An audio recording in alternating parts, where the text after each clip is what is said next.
When was the last time you felt real awe? And what if that feeling is a career clue? Chris Barron followed the signal from science and sales into documentary filmmaking, and his work has taken him inside volcanoes, deep into caves, and at the top of skyscrapers. If you've been successful on paper but wondering about what could be, this episode is for you. This is the Your Next Success podcast, and I am your host, Dr. Carolyn Sengel. I am a life-first career coach and strategist on a mission to normalize questioning your career, because I believe each of us is made on purpose for a purpose only we can fulfill. The longer we live out of alignment with who we are, what we do best, and why we are here, the more we miss out, and the more the world misses out on what only we can give. The Your Next Success podcast is where we explore how to build a career that truly fuels your life.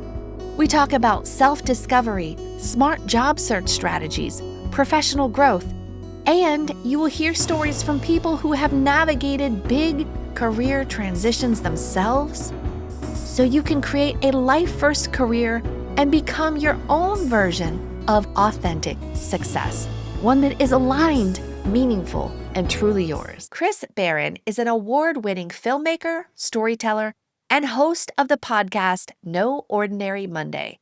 He is the founder and director of Frontier Films and has spent more than a decade creating documentaries that bring science, nature, and adventure to life for global audiences. His work includes projects for National Geographic, Disney+, Curiosity Stream, and the BBC, including living inside a volcano for One Strange Rock and leading series like Evolve and Lift the Ice. Some careers look impressive and still feel wrong inside your own skin. That disconnect is information, not failure. In today's episode, you'll hear how Chris built a career shaped by awe and curiosity. You'll hear the moment he realized success on paper didn't feel right inside, why he walked away from a major bonus to take an unpaid internship, and how that decision led to documentary filmmaking. You'll also hear why awe isn't just inspiration, it's information, and how paying attention to what makes you feel alive can become a powerful guide for your own career decisions. If you've been doing the right things and still feel a quiet pull towards something more aligned, this conversation is for you. Welcome, Chris, to Your Next Success. Just looking at the multitude of different places your journey has gone, I'm so excited. Thank you for being here. Thank you, Carolyn. Yeah. No, thank you, Carolyn, for having me on. It's a real pleasure to be on the show. Awesome. I love talking about careers, career transitions, people's journey as it unfolds, and yours is going to be spectacular. But if we could dial it way back at first, help us understand, where were you born? What was life like for really young Chris? Well, this is a usual conversation I have with people. I meet someone for the first time, for example, and they're like, oh, where are you from? And I either have to give them the short version. If it's just someone, I'm like, oh, I'll just meet you in small talk and we go again. Or if it's someone significant, I'll be like, okay, I'll give you the full story. Because it's you, Carolyn, I'll give you the full story. Love it. Thanks, Chris. I was born in Perth, Australia. I don't have an Australian accent. I probably have, I guess some people might call a soft Scottish lilt and / an international accent. But so I was born in Australia, and my mum is Australian. My dad is Scottish. And when I was about 18 months old, my family moved from Australia to Dubai. And we were there till I was maybe 3 or 4. I can't remember. I don't even have a memory of it. It was that long ago. I have very faint memories of it. Firstly, it's just already starting to be fascinating because your mom was from Australia, your dad was from Scotland. So it's just like, wait, how'd that happen? And then, at 18 months old, we just choose to move to Dubai. What did they do for work that allowed this? Well, travel. Well, my dad is a geologist. And so he worked in the energy business and started working in the oil industry in Scotland. And he was transferred or moved from Scotland to Australia, but was still within the energy business. Yeah. And met my mum when he was in Australia and had me. And then I think he got another job posting again in Dubai and then another one. So it's a very traveling sort of, it's either when I say my background, people go, okay, you're either one of two things. You're either a military brat or an oil and gas brat. Mm. So it's kind of both of those sort of my parents' careers. It could have been one or the other because they travel so much. So by the time I was 5, I think, or so, I was living in Houston, Texas. And was your mom also working? So she would find jobs wherever we ended Ah, up. So, in Houston, for example, she worked as a travel agent for an Australian oh, travel cool. agency because Yeah. obviously she knew Australia so well. And a lot of American clients were like, oh, go to Australia. And her knowledge was obviously, great for that. Yeah. And then when she was in Dubai, she'd work in like a medical clinic, things like that. So, but it was really following my dad's career around and also raising my brother and I, which, as you can appreciate, is probably a full-time job raising 2 boys. Yes, full-time excitement. And I feel like each individual day might be really challenging, but then the times where I can reflect back on the past week, the past month, the past year, the past decade, it's like, oh, wow, that was awesome. But when I'm overtired, I'm sure there's all sorts of things that my mum would like to say right now, but perhaps, right? But maybe now at this point, she's just so doggone proud of you. All she remembers is the amazing stuff because it's a little bit removed. All right. So now you're like, we're back to 5 years old. You're in Houston, Texas. And what did you love doing in that early age? I mean, as a kid, you kind of just go with the flow. I think that as a child, you just go, okay, great, we're going to a new place, and you turn up at a new place, and you're in a new school, and you're adapting, and you're meeting new people, and it's exciting, And I was a energetic kid running around, so I got into sports all the time, and it was easy with sports because you just make friends really easily. It was all just effortless in that regard. But I remember Houston being an exciting place. I got into like Tex-Mex food and all that sort of stuff growing up. And we lived in sort of like one of the places we lived was kind of close to a bayou. And so I'd like, get on my bike and go down to the bayou, and there's like a rope swing into the water, and Oh, just kind of wow. getting into trouble and like, nothing serious, but just being boys. It was great. It was super exciting. I loved Houston. And funnily enough, once I left when I was a little bit older and did my other travels, and then I came back for a shoot when I was kind of in my like mid 20s, and we're kind of traveling around the same streets, and nothing had changed, and some Oh, things had wow. changed, but other things Yeah. hadn't changed. And it was such a blast from the past. Did you find the rope Uh, swing? no, we didn't find the rope swing, but we drove past my old house. It was kind of Yeah, weird and that's always a exciting nice. because, Yeah, we used to sort of live on this fun little road, and all the neighbors, we used to play like street hockey and stuff. And there was super fun memories back. that's awesome. And where did you where did you go for vacation? That's the other thing I always wonder with these like big international traveling families. Like, do you just stay at home or do you go to some other remarkably fascinating place? No, we were very, very fortunate. I grew up as in a middle class family, so we probably have like a nice international vacation every year. So I think maybe when I was 6 or 7, one of my first big memories of a vacation was when my dad took us to a place called Angel Fire. And I think that is a ski resort in New Mexico, maybe. But it was the first time I'd ever tried skiing. I was just enamored with this idea of like getting on these 2 planks and like screaming down a hill at a million miles an hour and terrifying my mother. So we went skiing, and I remember going to Egypt when I was far too young to appreciate it. I had a great time, but Yeah. like I was 11 or 12, and it's fun seeing the pyramids, but you just don't appreciate the Yeah. how lucky you are to sort of be in these places when you're a child. Going back for shoot again, I went back to Egypt a couple of times for filming projects, and just being immersed in a different way, and going, oh man, I was here when I was a kid, but I just didn't appreciate it. We had some fantastic holidays growing up, and sometimes they were just in the States as well. I remember one amazing one. We took an RV from Houston, and we drove up all the way through, like all the way to Yosemite and all Oh, those different wow. national parks with my family and one of our friends' family. And And are you that still was, friends? yeah, yeah, friends of my parents' family. So they didn't have kids at the time. Ah. Oh, It but was just the still, 6 of us getting in an RV, right, with others for two can be a weeks. make or break experience.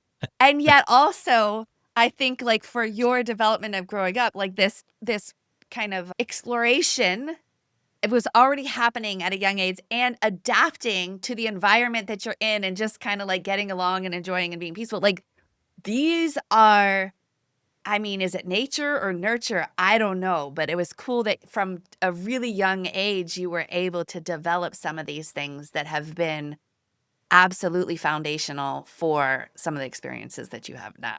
So, 100%. And again, we were so lucky to have those opportunities. But I do remember that we did a lot of traveling, but I was always the one pushing to go further. You know, like we went to the Grand Canyon, for example, and I remember, and I was maybe, I can't remember how old, 9, 8, something like that. And there was like we got to the Grand Canyon, we were at the top, and there was a trail that goes down to the bottom where you go all the way down to the bottom of the Grand Canyon. And I remember being distraught because my dad was like, no, we can't go down. You know, we need water. It's going to take like an entire day. And I was like, no, we can go. I want to go. And just wanting to like push the boundaries of like, you know, what we can go and explore. So that was always, and it's still a part of me. It's kind of like, you know, you get to the edge of where you're supposed to go, whether it's yeah. a cave or climbing a tree when I was a kid or whatever, and be like, I just want to go a little bit further. What's on the other side? What's down there? Yeah. Now, when did you get introduced to starting to capture what was happening around you, like photography or videos or any of that? Like, when did that piece enter the picture? So when I was about, I'm guessing about 11 or so, we'd left Houston, another big move, and we'd gone back to Dubai. So that was kind of from my early school and then moving into high school. So I didn't finish my elementary school in the States. So I had to like go to the American school in Dubai and then decide whether I'm going to stay in the American system or go to the British system. And eventually my parents decided they're going to swap me to the British system. So I had to rejig all of my curriculum and take extra French classes because I'd learned Spanish. What were the big differences, I guess? You're pushing me English to go class back. was more proper? I can't remember. I mean, I remember sport was big in both of them. I mean, the French and Spanish thing was big because obviously I think, you know, those two curriculums are massive. And apart from that, I can't really remember, to be honest. The British system felt more structured in some way. But yeah, I do have interesting memories of having to swap curriculums at sort of a key point of my development. Yeah. And also, though, being introduced to different languages as well.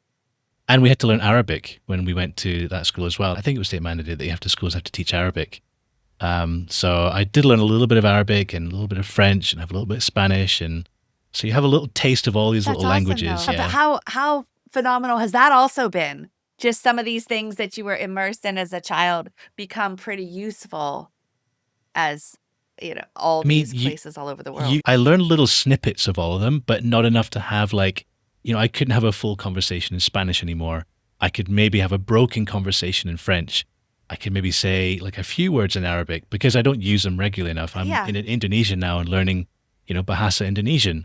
It gives you the sort of, you lose that fear of like trying to dive into a new language, I guess. It's not as daunting. You learn a lot of languages the same way, you know, through the basics and the numbers and the sort of basic vocabulary and your standard greetings and stuff. So you kind of have a little bit of like a route path through each of them. So you go, okay, great. I know where to start and I know sort of how to learn the bits. I just have to learn what this particular language, how it works. I feel like there's a lot in communication that it doesn't necessarily matter what language someone's speaking. You can kind of tell what they're saying a bit, right? If they're Well- talking about you in a kind or an unkind way, you pick up on that, you know? Yep. Well, it's interesting. The body language, a huge amount of our communication is through body language. And so I play soccer here with, you know, a bunch of Indonesian guys and not all of them speak English. So I'm going out there communicating in my broken Indonesian. And then Yeah. obviously they're having full conversations in Indonesian, Yeah. sometimes about me because I'll hear my name come up, but they're all very friendly. You can kind of know a little bit what they're saying. Yeah, you're right. Okay, so we were talking about also you switch back to Dubai and now from the American and the British system. And then, but I'm still curious, like, where did this photography seed Yes. start? That's where the photography. Thank you for reminding me. Okay, so we're in Dubai, and this is the strangest thing. So I remember being, and I must have been 12 or so by this point, and we did some exam or some sort of assessment, And I think it was like not even like a school assessment, but it's like, are you a visual person or are you an auditory person? And I remember always thinking in my head, like, I'm a visual person, blah, blah, blah, blah, blah. But then the test told me you're an auditory person. And I'm like, absolutely not. This is ridiculous. And it almost sort of further pushed me. I was like, I'm going to be a visual person. And I think, I Ah. don't know, if like internet was getting up at that time and the Flickr was like a photo website that some people may remember. I started going onto there and I got into like black and white photography and then I started talking to my dad about it. And they bought me this really, very cheap digital camera, which is one of the first digital cameras in the days. And I remember just going just for hours down to the beach in Dubai and experimenting with different photos I could take, long exposure, short exposure, black and white, color. And I just love the medium. And I still, now that I'm in podcasting, I'm like, maybe I am an auditory person doing all the sound design and stuff. But I've kind of come to terms with that now, going full circle through the visual medium of documentaries. But I remember just being so proud when I took a photo and I'm like, that's a cool photo. And then showing someone else and they're like, wow, that is a cool photo. And it's just something as simple as that, someone else recognizing that you're like, that is cool. You created something that's interesting. And I think that for me, photography is very much like it can evoke emotions. And I think I learned that at an age where I was, becoming a preteen, teenager, Yes. developing emotions for the first time, complex emotions, and then looking at photos and seeing black and white. There was always black and white photography for some reason with me. And I felt like they told stories in a single image that you didn't have to have words or moving pictures to sort of feel. Yeah. And I think subconsciously I was like, this is really cool. And I've always had a camera at some point, throughout my life, and I just loved the visual medium, creating stuff. Oh, that's so cool. And in school, were you developing a fascination for storytelling with words as well? Or how did that come? I I mean, a I was picture's worth a always thousand words, right? So imagine That's how many true. words you've already captured. Yeah, that's true.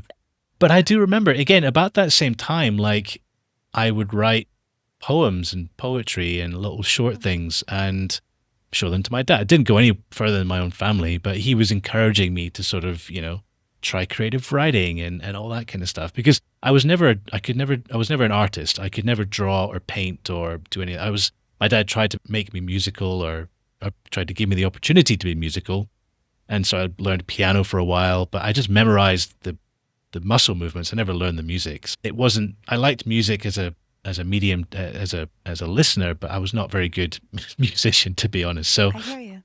it was kind of writing was a way of doing that. Photography was a way of doing that, and I was pretty good at English at school, but I never really sort of felt myself as I'm going to be a writer when I grew up. I sort of fell. I don't know how early this was, but I had a pretty good affinity for sciences, not necessarily mathematics or stuff, but certainly biology, and things like that. So I got into that pretty early. And yeah, so I just kind of had this part of my being, my personality that I kind of had as a separate part of my academics life. Because it's like, great, academics, I can just focus on the science aspect and, be good at all the rest, but not really think about that as a career. I had it sort of in the back pocket, as it were. Like a fun as a hobby, sort of, like a side thing. yeah, as a side thing, but I never really considered it something that I would ever do as a job. I'd never be a writer or an author or study literature at university. That didn't necessarily interest me. It was still the science. I was a very curious. I loved nature. I loved being outside. And my dad being a geologist, he always instilled, a curiosity about the world and in science itself, and introduced me to. I remember very vividly as a kid watching loads of volcano documentaries that Nat Geo's put out. Oh, So he had like VHSs of those, and it's like rather than put on like a kids movie, he's like, oh, why don't you watch these like science docs? And I've got we probably watched them tons of times. So he was very clearly. I don't know whether he was I think he was probably just trying to introduce me to like, look how cool science is, and you could be a scientist. And yeah. And um, I mean, the quality of children's programming when I was a child, and I don't know, you might be younger than me, honestly, but it wasn't that great. So it could also have been if we're gonna have to watch something, let's make sure it's something hmm I like too, you know? it Um, could be that he's like, I'm sick of Sesame Street. Let's watch something. now, what did you think that success meant or the world of work meant from that childhood lens?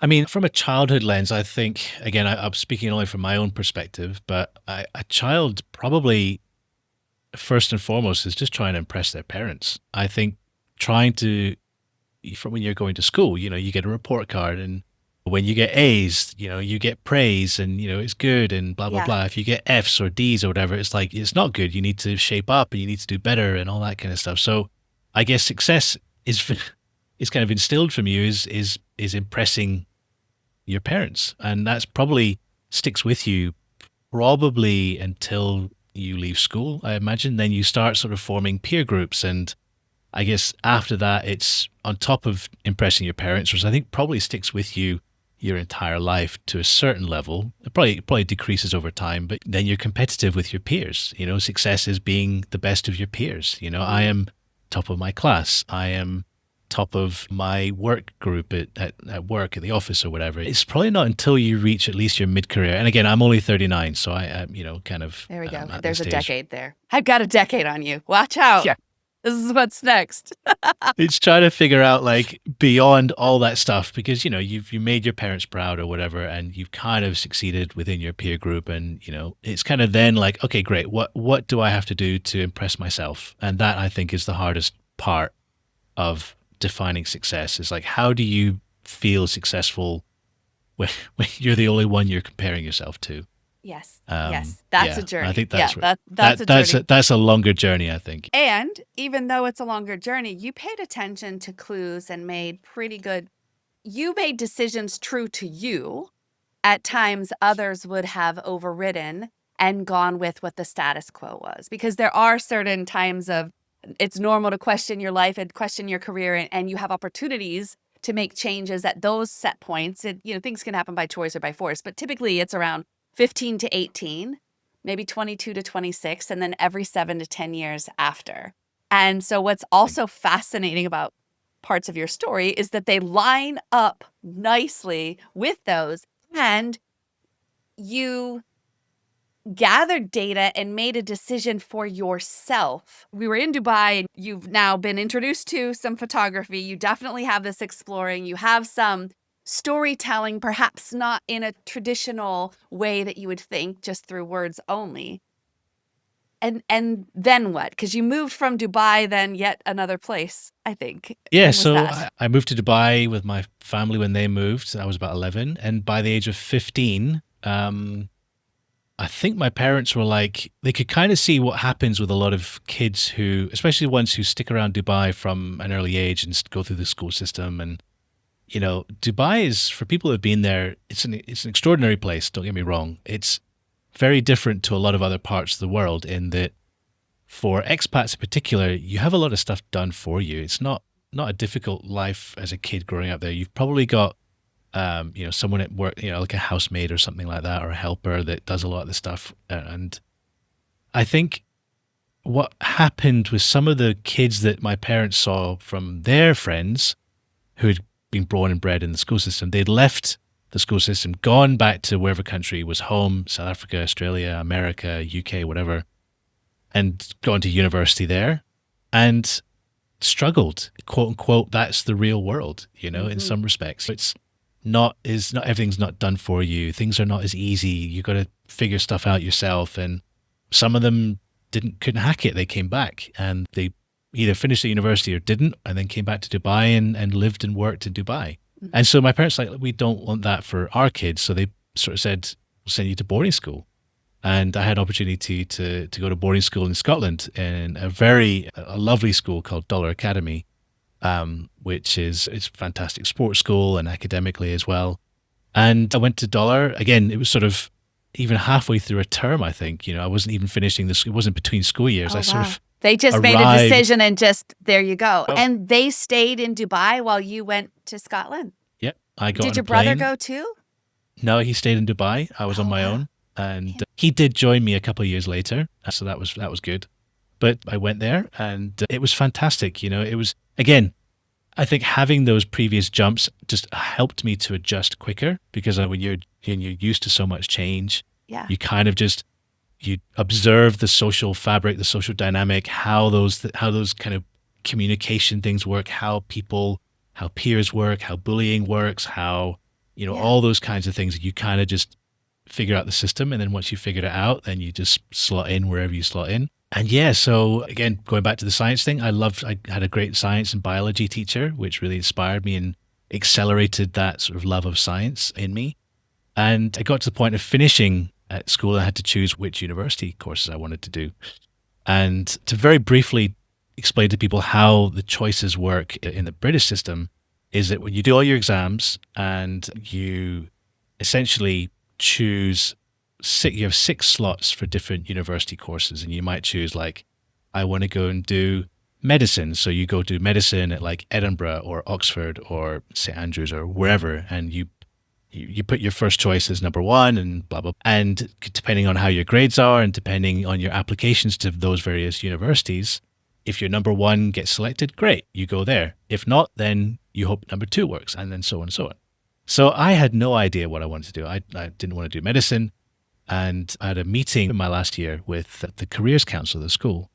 And I remember this so vividly. And he basically sort of called me and he says, okay, so what do you like to, what subjects do you like doing? And I said, well, I love sports, really enjoy sports. And I also love science. I love biology and stuff. He said, oh, okay, so why don't you just do sports science? I was like, okay, that sounds fun. What is that? So we talked a little bit about it, but there was no further interrogation of like whether that was really something for me. It's like, okay, great, I guess I'll go do sports science then. And, as a 17-year-old, maybe at that point, I was like, okay, cool, I guess I could do a career in sports science. I like sports, I like science, whatever. So 4 of those first 6 slots, I did sports science applications. And I had 2 left. So I was like, okay, I'll throw some wild cards in. One of the wild cards was photography at one of the universities in Scotland. And another wild card was forensic biology. And because I was like, I think CSI was popular at the time. Oh, that would be cool, Yeah. And so from sending out that sort of 6 applications or whatever, it takes a few months for all your reviews to come in and whatever. And I'd met a few people, I think friends of friends, that had actually gone and done sports science. And I was like, man, this is not what I want to do. Like, I don't really want to be a physio. I don't want to be a coach necessarily. It's just not me. And long story short, I ended up I think I got a few of those sports science. I was accepted, but obviously you don't have to go through it if you don't want to. So I rejected those ones, and I decided not to do photography because I wanted to do something slightly more academic. And the last one left was forensic biology. And that's what I went and did. And so I went to Glasgow and did forensic biology at university, and it's a 4-year course. And I think I figured out probably within maybe the second year that forensic biology was probably not the career that I wanted, but I would finish the course regardless because, again, like forensic biology is great, it's super interesting, like crime scenes, blood splatter analysis, DNA, all those kind of stuff. But at the end of the day, the career itself was what I believed was you sit in a lab, you get maybe a shoe comes in with some blood on it, and you cut out the little blood spot from the shoe, then you put it in the robot, get the DNA sequencing results, you print it out, and then you write the report and you stand up in court and present it, and then essentially rinse and repeat over and over again. And I was like, man, it's not scratching the itch that I want. I finished that course and then decided to do a research master's, which is kind of like a mini PhD in molecular microbiology. How did you choose that? Because, well, it was interesting that after I'd finished the forensic course, I think you do a number of different courses within forensics. So you go and do classes within microbiology and blah, blah, blah, blah. So you get your basics in science. And I sort of got quite friendly with the microbiology professor. And he mentioned to me that they do a summer internship, sort of scholarship thing. And I applied for that and got it. And so I spent the summer 2 months or 3 months in the lab with all the PhD students, the postdocs. And I was like, this is cool. Like, researching science, trying to find out new stuff, answering questions, exploring new frontiers and all that kind of stuff. And felt like I was actually doing something that was like problem solving. And so he said, well, if you want to keep doing this, you can apply for the master's course. And I ended up doing that. And so I did a master's in molecular microbiology and did a little mini research project, and which was essentially, there's a particular kind of bacteria that makes the majority of antibiotics for human and veterinary use. And so we were trying to sort of do some tweaking of the DNA to make it more efficient so it needs less food and less resources. So all that kind of stuff. So it was super fun. So that was kind of like my journey from Into school into into university. really Yeah. and now aside from the internship and the lab, did you have any other jobs as a, younger person? I think the first job I remember having was when I was back in Dubai, I guess maybe 15 or so, and like the local summer camp or whatever needed counselors and whatever. So that's what I did. I went and spent a summer camp being a counselor and organizing games and Activities shepherding and kids. And adventures, and was there like yeah. canoeing, or where did rock climbing come into all of this? Oh, that was a little bit later. I think I rock climbed as a kid, but I didn't get back into it till I was in my 20s. But I was always climbing. But no, it was kind of like it might be at like the local sports facility or the country club or Oh, whatever, cool. where Yeah. all the kids would have the summer off and the parents just wanted to dump them for the day. And we would play various games, like be soccer or they'd be in the pool or whatever, and just making sure that they're safe and they're having fun and yeah, that kind of stuff. So that was probably one of my first jobs that I can remember. But when I was at university, I did a bunch of stuff. Most kids, university Yeah. students Well, now we have, can say kids, but at that time it sure didn't feel like a yeah, kid, and yeah, my kid doesn't feel adults, like he's a kid, but yeah. adults, 100%. I worked in a bar, worked in a number of bars at that time. I worked Interesting. in like a retail supplemental stuff in the evenings, the weekends to make up money for living, paying for parties and alcohol and all that sort of stuff you do at university. The fun the fun things. But Fun this is stuff, yeah. this is cool because it's like still your adventure, still this connection and this observing and experiencing different lifestyles wherever you are. Like these are all Hmm. coming into play, and it's fascinating. Okay, so you have this master's degree, and now that's ending and you have to start choosing, what are you going to do next? What went into that decision, and how did you choose Well, that next chapter? the natural place for anyone doing that master's, the research master's, is a PhD. Essentially, even a lot of PhD course, if you go straight from and this might just be a Scotland only thing, but if you go straight from an undergraduate degree to a PhD, usually the first year might Correct. be a master's course anyways, Yeah. as you Yeah. know, yeah. That's how mine was. Well, it was almost like some people went into it saying they were going to get a master's. Other people got into it a little bit and decided, I'm going to take this master's route, instead of, because after the research part ends, after the core courses end and whatever the project is, it just gets really subjective, undefined, and your life becomes at the other end of four or five people's decision of whether what you've done is enough and novel enough in some sort of thing. Yep. And it just becomes a massive obstacle course. And some choose that they don't feel like playing that game, you know? Yeah. Exactly. I was kind of like, okay, great. I've done my master's. I got my master's. And I guess I go do a PhD now. And what do I want to do a PhD on? And I was like, okay, microbiology's cool. They didn't have any PhDs available in the lab I was in. So I was like, great, I have to go outside, have a look, see what's around. I like virology as well as microbiology. Maybe I can get a virology thing. And I did a number of interviews. Some went better than others. And I think I started questioning whether a PhD was right for me, whether I wanted to be, because to know as a doctorate holder yourself, you've got to be so focused on a tiny little corner of science or whatever field that you're studying. And it may be irrelevant. And to go back to my master's, I learned something. I learned a brutal truth about science in that master's course. And it was unfortunate, but I don't want to bore your listeners with the genetics of things. But essentially, I did this entire master's course to try and insert a gene inside the DNA of the genome of the microbe. And basically what happened is it failed. And we didn't know that it failed after the entire year because it's hard Yep. to sequence the genome. And long story short, I did an entire year of work only to find out that just basically by a simple fluke of biology that everything had failed. And I was like, ouch, that hurts. Okay, great. I guess I learned a lot personally, but I didn't get a paper out of it or anything Yep. like that because it's just one of those unfortunate things about biology. And I was like, okay, great. And I was like, that could easily happen in a PhD as well. Do I want to Yes. spend 4 years this time doing the same thing? At the same time, I also met a lot of people doing PhDs. It's like, wow, you guys aren't all together that happy sometimes, you know? There was oh my goodness, our building was a glass building, beautiful. It's a polymer science building in Akron, Ohio, and it was tall. I mean, it doesn't look like Dubai or anything, but it was a taller, all glass, gorgeous building that from the skyline you can see. And so from the outside looking in, it looks so glorious and like Yeah. fascinating and futuristic. And then from the inside looking out, I remember there was a friend who started the year before me, and he was on the same floor. On one side was the synthesis side, and on the other side was the more material science side. And I didn't want to be shaking separatory funnels and building things. I wanted to break things. So I was on the other side of the building. But we would pass each other on the way to or from the restroom, for example, or just, getting out and having a breather.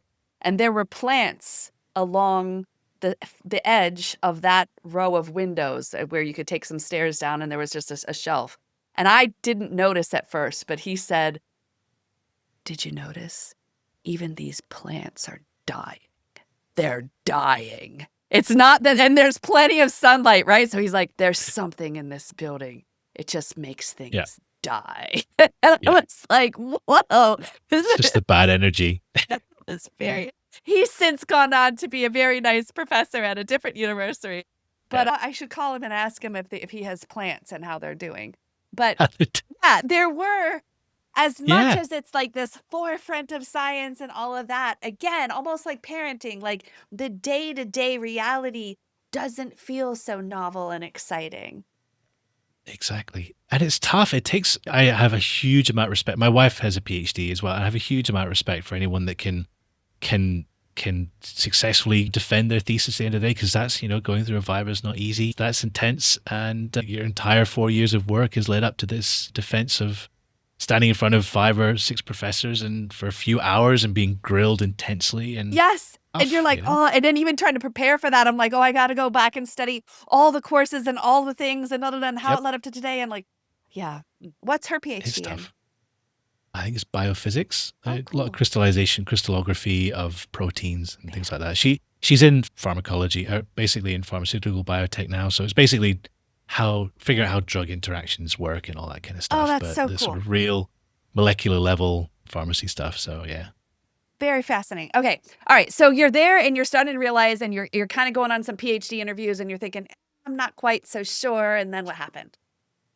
So I had to get a job. I needed money. And so I was like, if it's not going to be the academic route, what have I got open to me? And I started looking because I still love science. I was like, I can use my master's to try and get a job in some kind of science stuff. And I found a job in essentially is what scientific sales, selling equipment and consumables to laboratories, And I thought in the back of my mind, I was like, okay, well, this is cool because I haven't found the PhD that I'd like yet. But if I do this job for maybe a year or something, I'll get to meet a lot of professors. And then maybe I'll meet one and be like, you have a really cool project or field of interest or whatever, research interest, and maybe I can come do a PhD with you.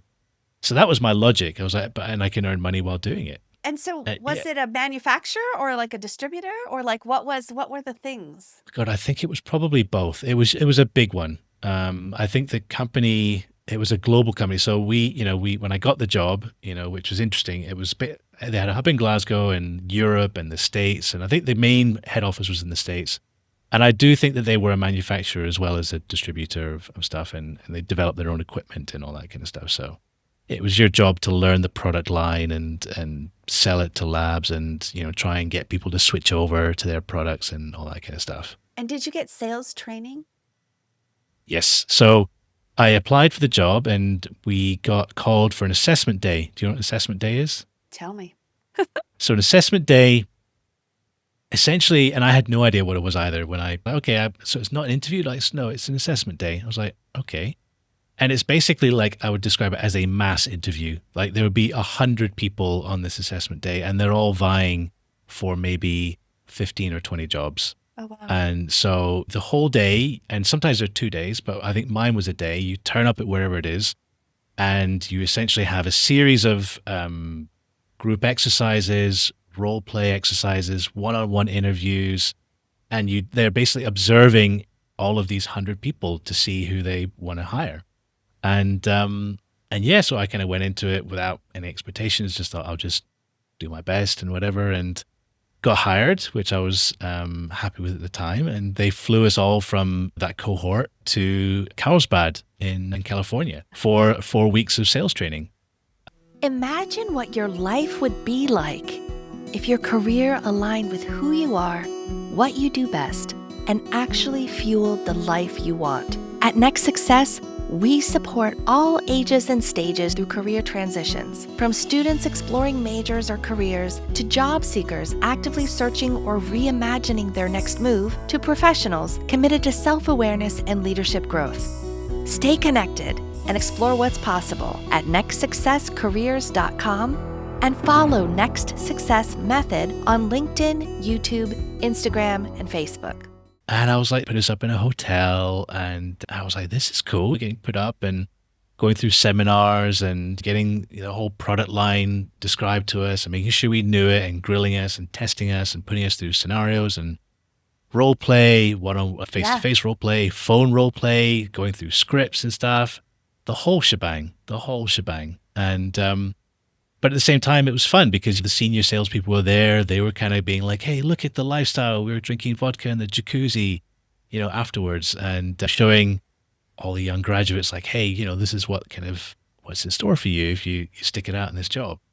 And so I did the sales training, and I remember very clearly having what would you call it? Not an altercation, but just, a healthy discussion with one of the trainers, which kind of was around the subject of, as a salesperson, when do you take no as an answer? And their philosophy is obviously you never take no as an answer. And me as a consumer and being at the other end of that, I'm like, 3 times probably at the most. And then I start getting annoyed and I don't want to work with you or buy your product ever again. But I sort of had this backwards and forwards with this guy in a seminar, and I was like, really? How do you not piss off the customer when you just keep saying like, no, I'm not listening. Essentially, I'm not listening to you, and this is why you need to buy our product. And I'm sure there's a lot of salespeople listening right now going, having their own opinions. But just me personally, I was like, I guess I put myself too much in other people's shoes and, see myself from other people's perspective. And it's probably good in some ways to try and understand your problem and your need. Yeah. But at the same time, you also have to switch off part of your brain where you're like, okay, no, I'm going to keep pushing and pushing to get that sale. And that was probably the first red flag for me going to that job. And over the months and months and months, we did, quarterly sales meetings and all that kind of stuff, and went out to meet professors and did all the stuff that I was hoping to do, long story short, with that, I didn't meet any professors that had cool stuff, so that plan went out the window. But it was kind of the third quarter sales meeting. So I'd started in January, beginning of January, and this was probably the Q3 sales meeting, and everyone comes together from all over Europe and stuff. So there's like 1,000 people from the company descend on some Hilton conference room.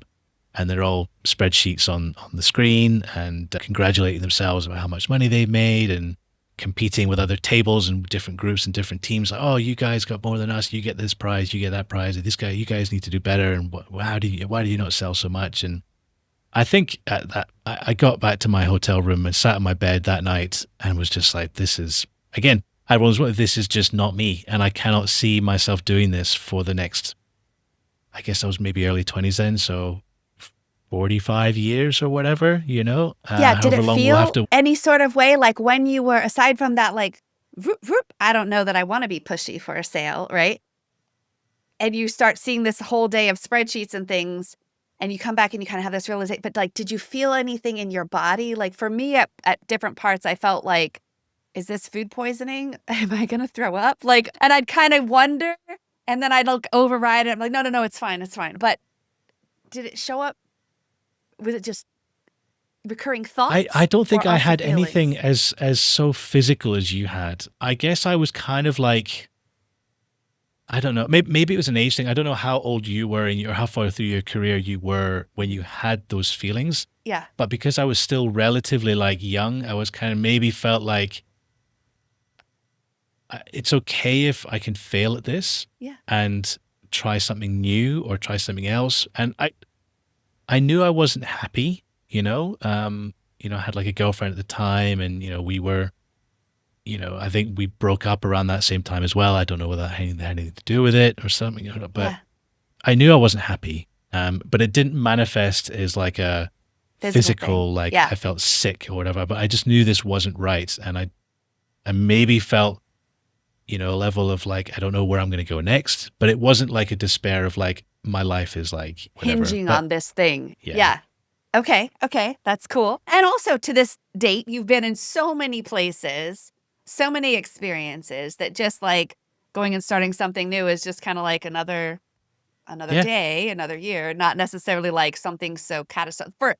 Sometimes for people who've not ever lived somewhere different, not ever had different friends than those that they started kindergarten with, it can be like a huge thing And to overcome. And for you, it's you're just like, overwhelming. I'm not sure. Well, Yeah. that's it. There's positives and negatives to the way I grew up. The positives being in this situation that change wasn't something that I was afraid of. I was like, if this doesn't work, I'll try something else. I'll find. I didn't know what that thing would be, and I was kind of like, I'm sure I'll find something. It was kind of maybe more excited anticipation rather than anxiety or fear. I see. Yep. Yeah. The So mindset. the mindset thing, but then I didn't know at the time. But the downside is that, as you said, I don't have anywhere that I would call home necessarily. I mean, home is always where the heart is, but I don't have a hometown.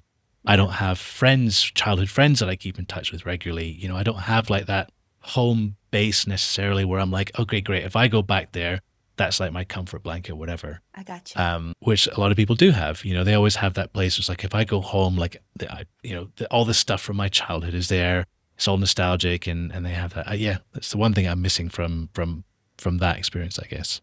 Okay, so you're in this hotel room and you're realizing, yeah, I don't quite think I can do this for another 40 something years. And then where did that lead you? It led me to essentially assessing my life. Where do I want to go next? I cannot do this. I cannot do this job for another 45 years. So what am I going to do with my life? And it was on the bed that night. Everyone was, I was still probably half pissed. Everyone was in bed, after all the festivities and from the sales conference. And I just got Googling, and what I still recognized that I loved science. I wanted to keep that in my career.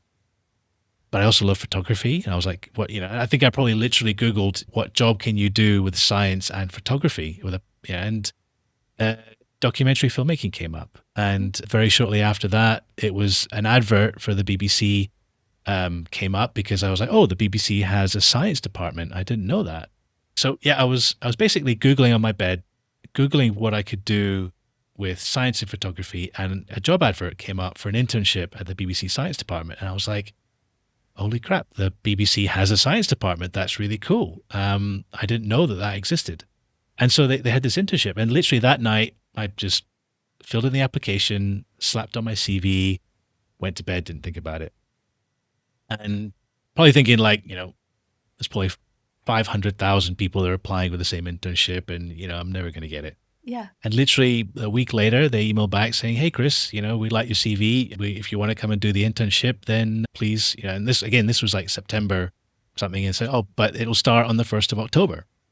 And I was like, oh, okay, I guess I need to make a decision, because I've got to tell it's the usual few weeks of notice you've got to give to your job. And so I went to my boss and said, hey, I've got this opportunity. What's the chances of, it was a 4-week internship, unpaid. And I was like, can I take unpaid leave or something for 4 weeks? He's like, what for? He's like, well, I've got this, I've been accepted to do this internship at the BBC in the science department. And he's like, well, clearly you're not that interested in scientific sales. So what's your move here? And he's sort of like also, again, this is kind of an interesting move, but kind of telling of sales jobs potentially. But he'd calculated how much my bonus would have been if I'd stuck it out for another 3 months till the end of the full year, I guess, the end of my probation. And I'd done quite well with my sales targets. So I was like, I basically, long story short, I had a £33,000 bonus on top of my salary that was coming, which is probably, I don't know, 100% of my, 100% bonus on top of what I was already in. I was like, wow, that kind of, I remember my eyes going, oh my God, that's a lot of money for a 23-year-old or whatever. And I kind of said, okay, that's good information. Thank you. But basically what it would mean is if I did stick around, then I couldn't do the BBC thing. Yep. And I'd have to sort of think about it and then maybe reapply in January and then not get it and all Yep. that kind of stuff. I took the weekend to think about it and spoke to my dad and spoke to a few other friends about it. And it was an easy answer at the end of the day, as you can imagine. And, as history has shown, I quit my job and went and did the internship. And I think from day one, walking into the BBC, up in Scotland and stuff, get given your BBC ID and stuff. It was utterly exhilarating, from the first few hours that I walked in. Yeah, see, that's the thing too, is that like even when interviewing for places, or, just like if somebody goes to buy a car or get an apartment or get a house, you walk into several and some are just kind of like, meh, all right. And then every now and then you walk into one and you're like, oh, there's something different here. This Yeah. feels like This, I could be here. Oh, I think I would yeah. like to walk in this way. I think I'm like, and like every single thing you're like, oh, I think I could even wash my hands here. Like, I don't know. This feels, I could eat my lunch over there. Yeah. Just Mhm. those kind of things. Mhm. So, and the energy and all of that of like walking around, I don't think that people give enough credit to those little ways of not just the objective information about it, but like how do you actually feel in it too? Yeah, Yeah. it felt incredible. And getting my first day induction around the building, you got to know all the things.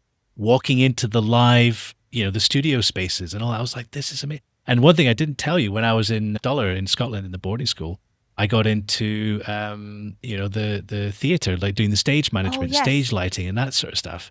And I was never a performer. I was never on stage, but I was the one, planning the Yeah. lighting setups and working on that, doing all the stage, moving props around during, scene changes. So I loved that sort of like being behind the scenes, Yeah. being in places that people don't usually get to go, getting privileged access to stuff.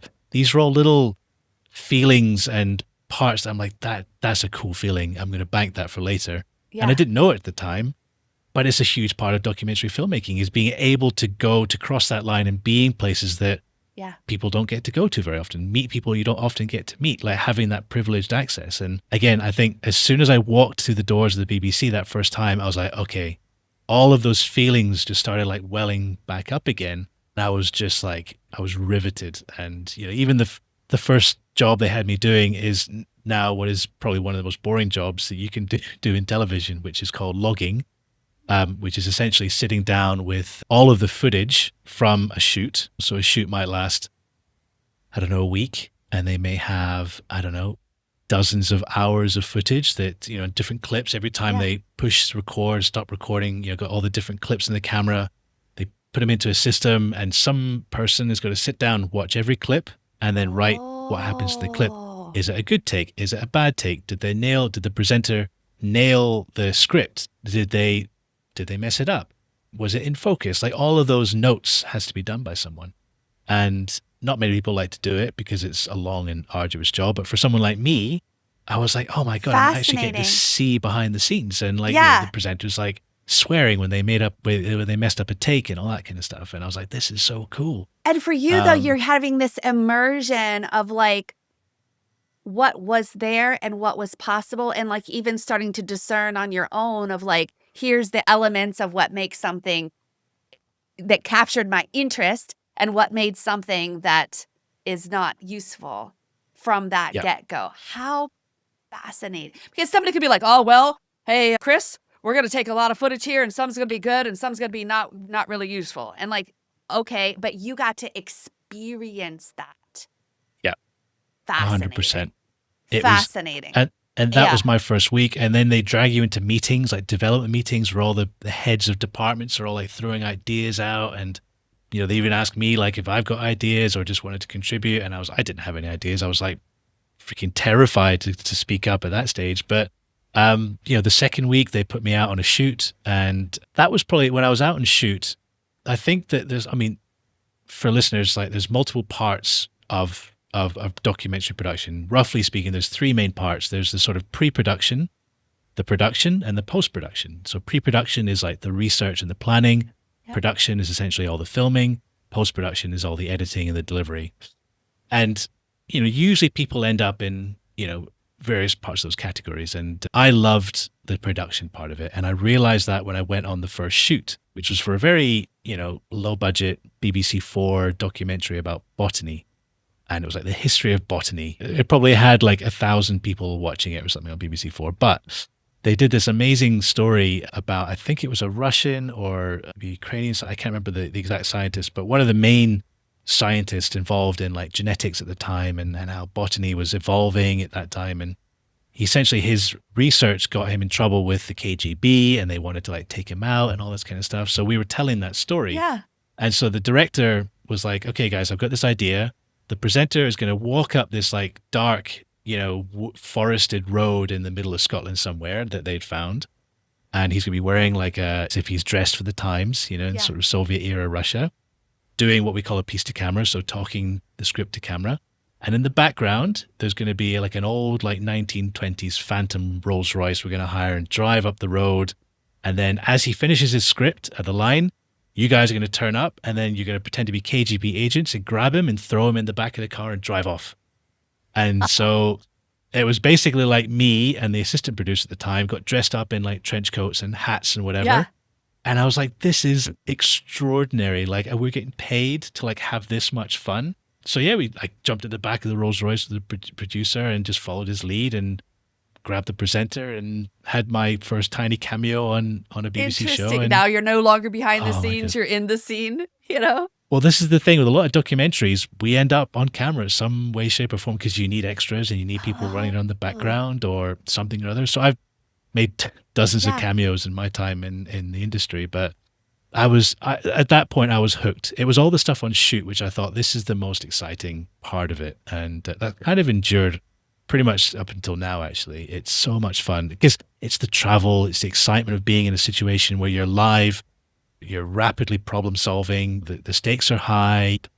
The most expensive part of a documentary is often the production, the amount of money spent per day, getting people to location, hiring the equipment and the crew and the whole shebang. How did And it it go was amazing. from that? So you have this unpaid thing, and you're realizing, yes, this I think is really something. This is fascinating. People actually have jobs like this.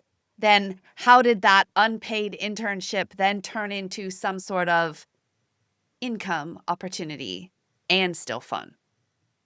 So they have basically what happened after the internship, they have what they call the researchers pool at the BBC, which is basically you apply for it and then you're in a pool of researchers. So if they have a project come up, they go to the pool and they see who's available. So I'd gotten into the pool, but the phone wasn't ringing because I guess I didn't have many projects at that time or whatever. So I just started looking for other documentary work. So I was looking at all the different companies in Glasgow at the time. And there was, quite a few good production companies. And I started right at the bottom. I started as a runner, which is essentially getting teas, coffees, lunches, just making sure, doing the grunt work effectively, carrying equipment, packing cars and making sure everyone needs what they need. And that was it. The first job I think after that was on a project called Antiques Roadshow. I don't know if you've heard of Antiques Roadshow in the States. Yeah. I think occasionally So- that kind of thing is on at my parents' house. Right? Yeah, But it's like exactly it's kind of daytime like TV. from the beginning you're like, I don't think so. And then you actually start watching for a little bit and it's like fascinating and you're like, wow, that coin is worth such and such or whatever, Yeah. and you're like, huh. And then you So- become interested even more again Yep. because of the Yep. way that it's filmed, the way the story is shown and told becomes like, wow, huh. 100%. And it wasn't science, but I was like, it's my first real paid job in TV. And we were doing a special version with celebrities that summer. The job was to basically drive from Glasgow with the vans. And the way that the program worked, you know, two celebrities, they each get given like £400 and they got to spend it all the antique shops. And then at the end of the week, they've got to try and sell all the knickknack that Ah, they've got. And all the money goes to charity, you know, so it's kind interesting. of Yeah, a yeah. nice thing. That's kind of cool. Like a But do as a, good for the world thing, you know? it was really nice. And we had, you know, fun celebrities and they had classic cars that we got to drive sometimes. But again, the way that it was worked, because we had two teams and each team had their own little TV crew with them. So I was part of crew A or crew B, Yeah. and a friend of mine that I was another runner on the other team.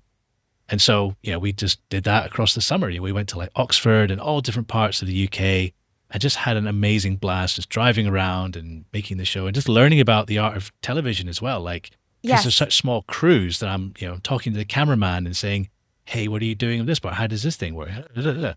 And cameramen love it when you ask about how things work, because if they see someone who's passionate about it, they'll give you a go on the camera. So I got to sort of learn how the camera works and Oh my gosh. Yeah. got my first camera experience. And then, you know, how the scripting and we had a really good assistant producer on that shoot who taught me about, you know, how the schedule works and how to build a schedule for television. So being at the bottom of the rung, It's fascinating. Yeah. I tell this to people all the time, is that especially in this industry, you have to walk before you can run, because if you start try running, you'll end up falling over.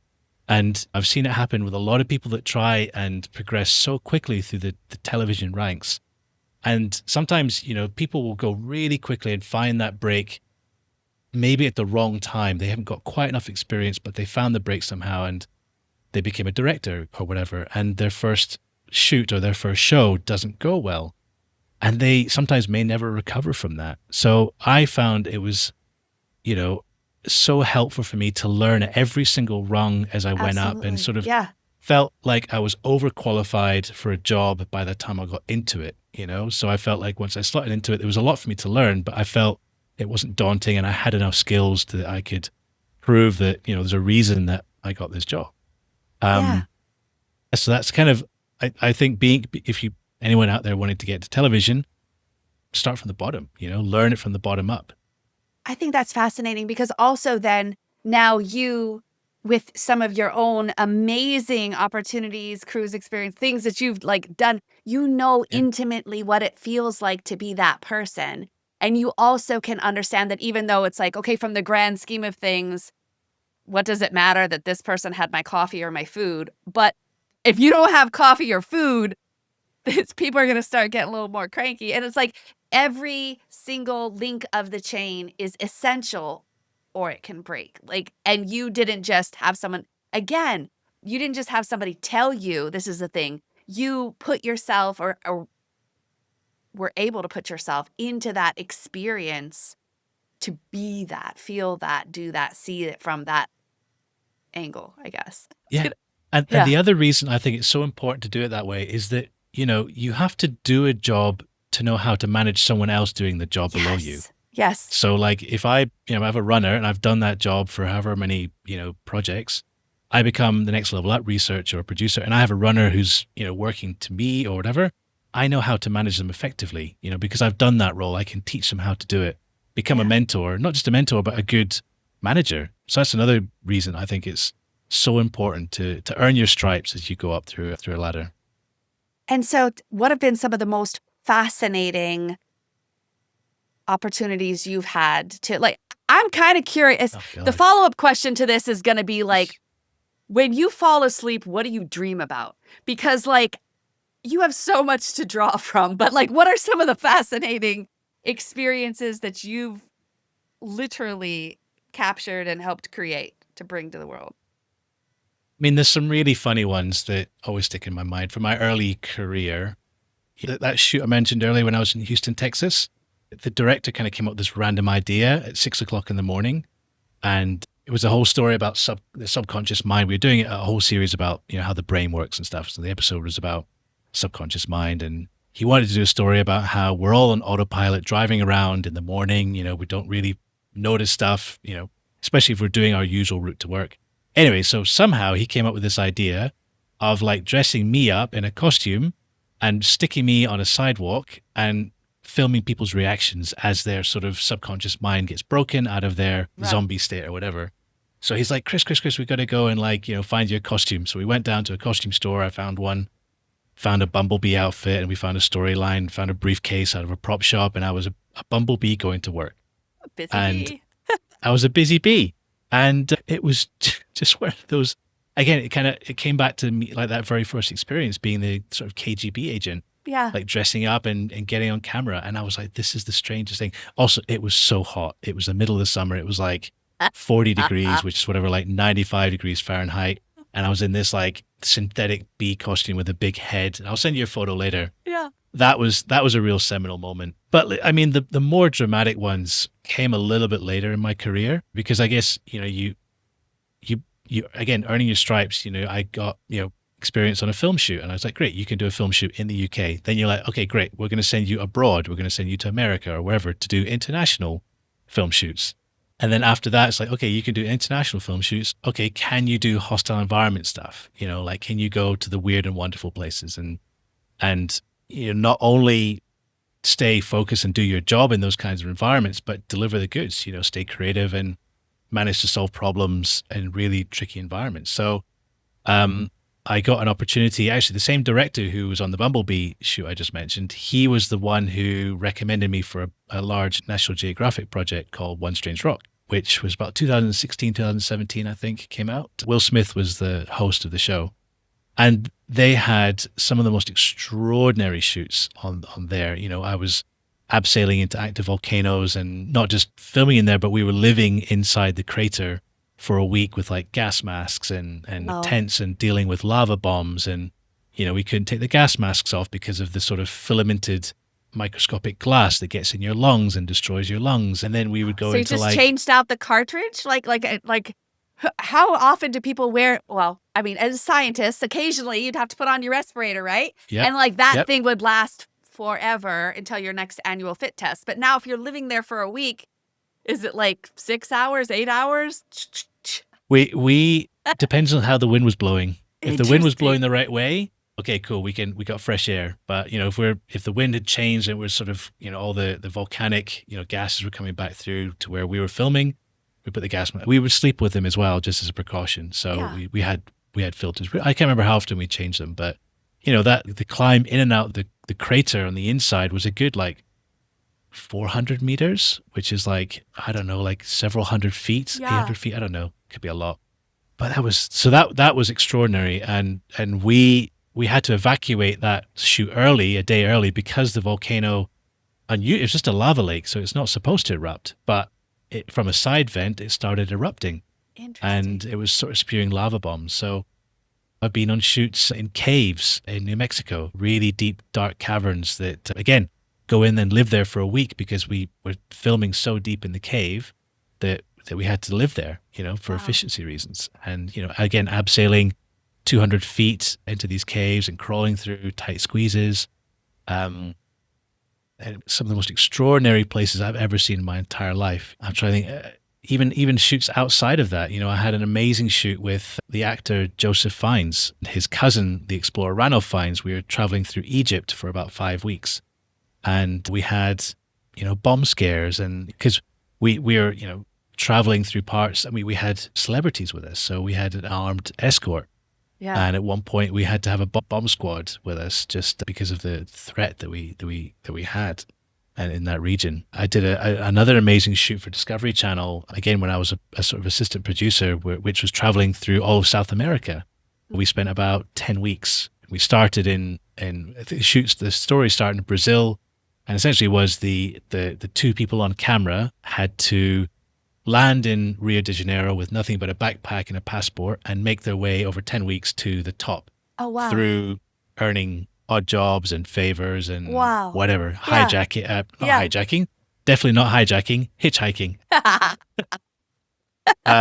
And we were the follow crew. So we were making sure that they had, they were filming a lot of their own stuff, but we were filming, what we call all the B-roll, essentially. Yeah. And so it was extraordinary going out through the weirdest and wonderful parts of South America. Again, slightly sketchy, slightly dodgy, going through checkpoints at times. And more recently, I was filming in minefields at certain parts of the world, with live mines in touching Wow. distance, Yeah. blowing up munitions. So it's honestly, again, as I said at the beginning, one of the best parts of this job is that we get to go places that few people get to go. And that's such an exciting part for me. It's kind of one of the big reasons that I do it, you Mm-hmm. know. And I could go on all day about all I mean, it's I'm fascinating. literally just trying to And, scratch my head about other cool stuff I've done. and so as you dream, do you wake up in the middle of a volcano or do you like concoct things together? Interestingly, like your dreams have to be so vivid because of the experiences. And even like whenever somebody's is in somewhere, like let's say you're in something like Disney and you're in the Avatar ride or whatever, right? Like, and then if you're trying to capture a couple photos, it just doesn't compare. And yet the things that you captured are so imagination evoking, fascinating, amazing. And yet there's more, right? Because if I'm like, but wait, this is like, what was it really like to be in this whole environment? And so I feel like your dreams are not just like you missed a paper and you woke up late for class. Like they've got to be. I again, like I've been so lucky to do the stuff that I've done, and again, like even just the one that comes to mind now is that like, I love heights, and I've always been a really big fan of heights, which is such an unusual thing. I love being up high, Yeah. and so the one, if there was one to dream about, I had this extraordinary shoot in Hong Kong, which the story was about lightning and the power of lightning and Oh, wow. whatever, Yeah. and so the director, it wasn't me at the time, but the director had come up with this idea that's like, okay, there's a lot of lightning in Hong Kong. Basically, it was my job to find a city with a lot of lightning, problem one. So I was like, okay, great, let's narrow it down to Hong Kong. Yeah. What's a lot of places, a lot of skyscrapers? Okay, Hong Kong's good, you know. And where do they hit a lot? Okay, still Hong Kong. There must be a lot of lightning conductors at the top of these buildings, and there must be people that monitor those lightning conductors.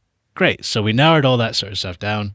Found a building. I flew to Hong Kong to do a recce and to build relationships with a particular. Well, we had a fixer set up a lot of meetings with different skyscraper management companies, and one of them allowed us to essentially film their lightning conductor engineer climbing to the very tippy top of the spire, which itself was like 10 stories or something, and Yeah. just was just literally a narrow pole Yeah. with a ladder on it.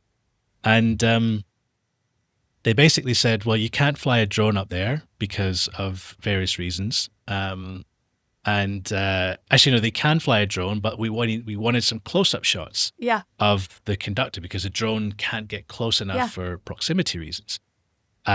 So I was like, well, I've got climbing experience, and I had gotten my sort of IRATA International Rope Access Training level 1. Yeah. So I got my gear on, grabbed a camera, and climbed to the top of this incredibly thin spire on a ladder. With a And I've got a camera. photo. I've got with a camera strapped around me, and essentially I was sat on sort of a dinner plate sized plate at the top of the tower, top of the spire, looking down on the Wow. Yeah. engineer as he was sort of performing maintenance on the lightning conductor. And that was a moment where you're looking down. I've got this wide angle lens, and I see the conductor, obviously, but then just Hong Kong, the entire Yeah. cityscape of Hong Kong spread out. And I was just like, this is the most surreal pinch me moment. And that is a real like one. And the other thing is that we had to come down quickly because a typhoon had been coming in that afternoon. So we were like filming, and then this squall came in, and the tower and the spire started doing this. And I heard on the radio, like the guy's like, you need to come down now, like right now, right now. Yeah. Yeah. And we didn't make it down. We only made it halfway down. There's a little like safety point. So I had to wrap the camera in my sort of shirt Yeah. to protect it from the rain that was now pelting us from the back. And I had to wait for the squall to subside so that we could descend the rest of the tower. Oh. And that was just, I got down there completely drenched. The camera was fine, got the amazing shots, and again, just pumping with adrenaline. Yeah. Yeah. And see, that's the thing too, that like how you're part of how you're hardwired and conditioned is just like, yes, this is fun versus some others like just getting rained on is like their worst experience ever. I can't believe, and that like, Yeah. that's so fascinating. Okay. I'm kind of curious. Did you ever go explore that trail down to the bottom of the Grand Canyon? I don't think I've been back to the Grand Canyon since. I have to be honest with Interesting. you. Yeah. I have not, Sorry but to I unlock would. that for you. Now Yeah. Now that I think about it, I maybe it was like this. This is the thing. Like the world is filled with so many cool places, and I was like, meh. Even though I was a kid, yeah. I've done the Grand Canyon. You know. But yeah, for sure, if I had the opportunity again, I would probably do hike to the bottom and then do some sort of kayaking or Yeah. rafting or something at the bottom. Yeah. Interesting. Yeah, I think Disney has Disney Adventures has a thing where they do take people on trips, like kind of like choreographed cooler vacations that you can think of on your own. So just nuts. You may be able to leverage Interesting. connections there. Just There saying. you go. Yeah. Disney Parks, Disney Cruise, Disney Plus, Disney Adventures has that thing. Yeah. Anyway, that's fascinating. Okay. I could talk to you for like, I don't know, probably a whole year. A whole year and still not be anything but fascinated. I'm curious, now from this vantage point, how do you define authentic success for you? An authentic success. I mean, I guess that again, it's going back to kind of what we were saying at the beginning. Is more that you're not trying to please other people. You're not trying to compare yourself to others. You're not trying to make other people proud.